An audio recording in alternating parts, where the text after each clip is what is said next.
நேயர்கள் அனைவருக்கும் அன்பான வணக்கம். இந்த தொகுப்புல சோபகிருது வருடத்தின் தமிழ் மாதத்தின் கடைசி மாதமான பங்குனி மாதத்திற்குண்டான பலன்களை தான் பார்க்க போறோம். அடுத்து வரக்கூடியது நமக்கு குரோதி வருடம் தொடங்க போகுது. இந்த பங்குனி மாதம் மேசம் முதல் மீனம் வரை இருக்கக்கூடிய 12 ராசிக்காரர்களுக்கும் எப்படிப்பட்ட பலன்கள்லாம் கிடைக்கும், கிரக நிலைகள்லாம் எப்படி இருக்கு அப்படின்னு நம்ம விரிவாவே பார்ப்போம். குரு பகவான் வீட்டில் சூரியன் சஞ்சரிக்கக்கூடிய மாதம்தான் பங்குனி மாதம். மங்களகரமான வாழ்வை அளிக்கும் சுபிட்சமான மாதங்களில் ஒன்று அப்படின்னு கூட சொல்லலாம் இந்த பங்குனி மாதத்தை. திருமணம், நிச்சயதார்த்தம், வளைகாப்பு அப்படின்னு எல்லா சுபகாரியங்களுமே இந்த பங்குனி மாதத்தில் செய்யலாம். ஒவ்வொரு மாத பிறப்பும் சூரியன் ஒரு ராசியிலிருந்து மற்றொரு ராசிக்கு பெயர்ச்சியாகக்கூடிய நாளை தான் மாத பிறப்பு அப்படின்னு சொல்லுவோம். அதே மாதிரி மாசி மாதம் கும்பராசியில் சஞ்சரிக்கக்கூடிய சூரிய பகவான் குரு பகவானோட ஆட்சி வீடான மீனராசிக்கு செல்லும் நாள் தான் பங்குனி மாதம். இந்த பங்குனி மாதம் முழுவதுமே மீனராசியில தான் சூரியன் சஞ்சரிக்க போறாரு. இந்த பங்குனி மாதத்தில் வரக்கூடிய விசேஷ தினங்கள் அப்படின்னு பார்த்தோம்னா முருகனுக்கு உகந்த ஷஷ்டி வருது. இதே மாதிரி ஒவ்வொரு ஆண்டின் தமிழ் மாதத்தின் கடைசி மாதமான பங்குனி மாதத்தில் வரக்கூடிய கடைசி பௌர்ணமி அன்று ஒரே நாளில் பல்வேறு விசேஷங்கள் அப்படிங்கிறது நடக்கும். 12வது மாதமான பங்குனி மாதமும் 12வது நட்சத்திரமான உத்திர நட்சத்திரமும் சேரும் நாள் தான் பங்குனி உத்திரம். மனக்கஷ்டம், திருமண தடை, காரிய தடை, உடல்நல குறைபாடு அப்படின்னு எல்லா பிரச்சனைகளையும் போக்கி வாழ்வுல மகிழ்ச்சியையும் எல்லா நலன்களையும் அருளச் செய்யும் இந்த பங்குனி உத்தரம். திருமணமாகாதவர்கள்லாம் பங்குனி உத்திர நாளில் முருகனை வழிபட்டா சீக்கிரமே உங்களுக்குரிய திருமண வாழ்க்கை அப்படிங்கிறது சிறப்பாக கிடைக்கும் அப்படிங்கிறது நம்மளுடைய பெரியவர்களோட வாக்கு அப்படின்னு கூட சொல்லலாம். இப்படி பல விதமான சிறப்புகளையும் கொண்டது தான் இந்த பங்குனி மாதம். பங்குனி மாதம் 1ஆம் தேதி முதல் 31ஆம் தேதி வரைக்கும் இருக்கு. மார்ச் 14ஆம் தேதி முதல் ஏப்ரல் மாதம் 13ஆம் தேதி வரைக்கும் இருக்குது. இப்போ கிரக நிலைகள்லாம் எப்படி இருக்குது அப்படின்னு பார்த்தோம்னா சூரியன் ராகு சேர்க்கை அப்படிங்கிறது இருக்குது. இந்த மாதத்தில் 2 முரண்பட்ட கிரகங்கள் ஒன்று சேரக்கூடிய மாதம் இந்த பங்குனி மாதம். ராகுவும் சூரியனும் மீனராசியில் இருக்கிறாங்க. கும்பராசியில செவ்வாய் இருக்குது, அதோட சனியும் சேர்க்கை இருக்குது. புதன் மீனத்தில் 13ஆம் தேதி வரைக்கும் இருக்கிறாரு, அதன் பிறகு வக்கரம் அடைகிறாரு. சுக்கிரன் கும்பராசியில் 19ஆம் தேதி வரைக்கும் இருக்கிறாரு, அதன் பிறகு மீனராசிக்கு போறாரு. குரு மேஷத்துலேயும், சனி கும்பத்துலேயும், ராகு மீனத்துலேயும், கேது கன்னியிலையும் இருக்கிறாரு. இப்படிப்பட்ட கிரகங்களோட அமைப்புல தான் இந்த பங்குனி மாதம் தொடங்குது. விடா முயற்சி ஒன்றே வெற்றி தரும் அப்படின்னு நினைக்கக்கூடியவர்கள் தான் இந்த மிதுன ராசிக்காரர்கள். மிருகசிருஷம் 3ஆம் பாதம் முதல் திருவாதிரை புனர்பூசம் 3ஆம் பாதத்தில் இருக்கிறவங்களுக்கு இந்த பங்குனி மாதம் எப்படி இருக்கும், என்னென்ன பலன்கள்லாம் கிடைக்கும் அப்படின்னு பார்க்கலாம். மாதத்தின் தொடக்கத்திலேயே உங்க ராசிநாதன் புதன் நீச்சம் பெற்று சஞ்சரிக்கிறாரு. அதனால கேந்திராதிபத்திய தோஷம் பெற்ற கிரகம் நீச்சம் பெறுவது யோகம்தான். தொட்டது துளங்கும், தொல்லைகள் அகலும், உங்களுக்கு தொழில் வளமும் சிறக்கும். வெற்றிக்குரிய செய்திகள் அப்படிங்கிறது வீடு தேடி சேரும். திட்டமிட்ட காரியங்களை திட்டமிட்டபடியே செய்து முடிப்பீங்க. திடீர் திருப்பங்கள்லாம் சேரும். மிதுனராசிக்காரர்களுக்கு இந்த பங்குனி மாதம் வேலை தேடிக்கிட்டு இருக்கிறவங்களுக்கு நல்ல வேலை அப்படிங்கிறது கிடைக்கும். மாமன் மைத்துனர் வழியில் ஏற்பட்ட மனக்கசப்புகள் எல்லாமே இந்த மாதத்தில் மாறப்போகுது. மிதுனராசிக்காரர்களுக்கு குரு, சூரியன், புதன் ஆகிய கிரகங்கள்லாம் இந்த மாதம் முழுவதுமே உங்களுக்கு நல்ல நிலையில சஞ்சரிக்கிறதால அனுகூலமான பலன்கள் அப்படிங்கிறது கிடைக்க போகுது.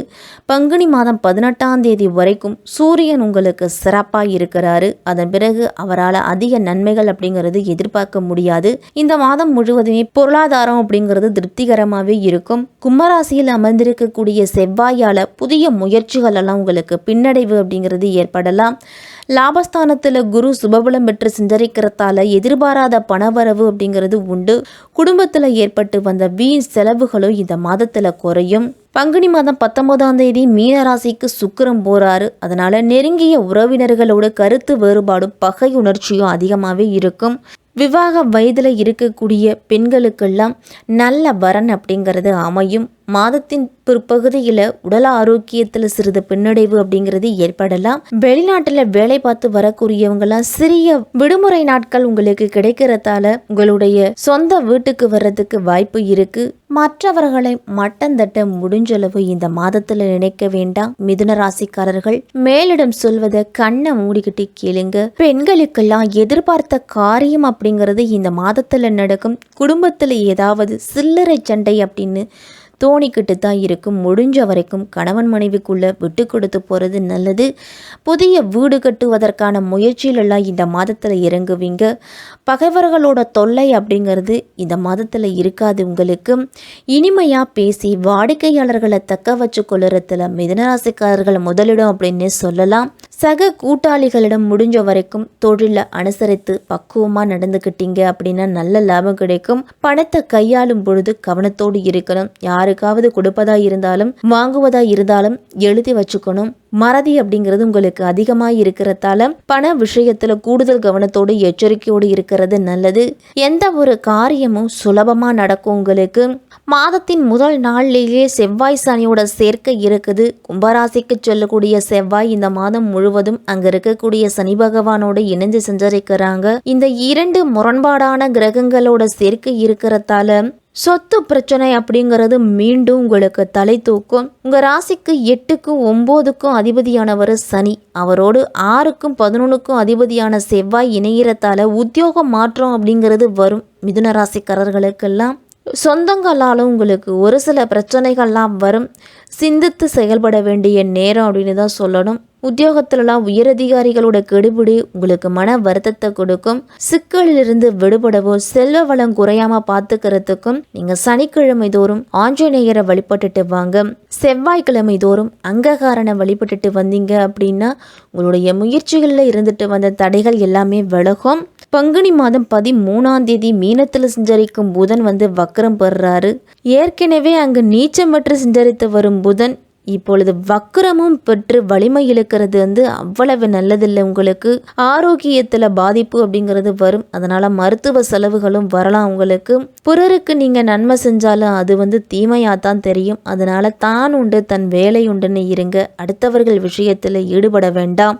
விற்பனை செய்த சொத்துக்களால புதிய பிரச்சனைகள்லாம் வரலாம். 4ஆம் இடத்துக்கு அதிபதியா புதன் இருக்கிறதால வாகனங்கள்ல செல்லும் பொழுது கூடுதல் கவனத்தோடு இருக்கணும்.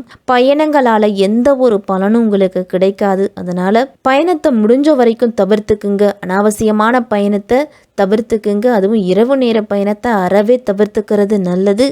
தாய் வழி ஆதரவு அப்படிங்கிறது இந்த மாதத்துல குறையலாம். பங்குனி மாதம் 19ஆம் தேதி மீனராசிக்கு சுக்கிரன் போறாரு. மீனராசி அப்படிங்கிறது சுக்கிரனுக்கு உச்ச வீடு. அவர் ஏற்கனவே மீனத்துல இருக்கும் புதனோடு இணைஞ்சு புத சுக்கிர யோகத்தையும் நீச்சபங்க ராஜ யோகத்தையும் உங்களுக்கு கொடுக்க போறாரு. பங்குனி மாதம் 19ஆம் தேதிக்கு மேல உங்களுக்கு சிறப்பாகவே இருக்கும். மகிழ்ச்சிக்குரிய தகவல் அப்படிங்கிறது சேரும். சிக்கல்களும் சிரமங்களும் நீங்கும். உங்களுக்கு திடீர் வரவு உங்களுடைய வளர்ச்சியை அதிகரிக்கும். அசையா சொத்துக்களை முதலீடு செய்கிறதுக்கெல்லாம் நீங்கள் முன் வருவீங்க.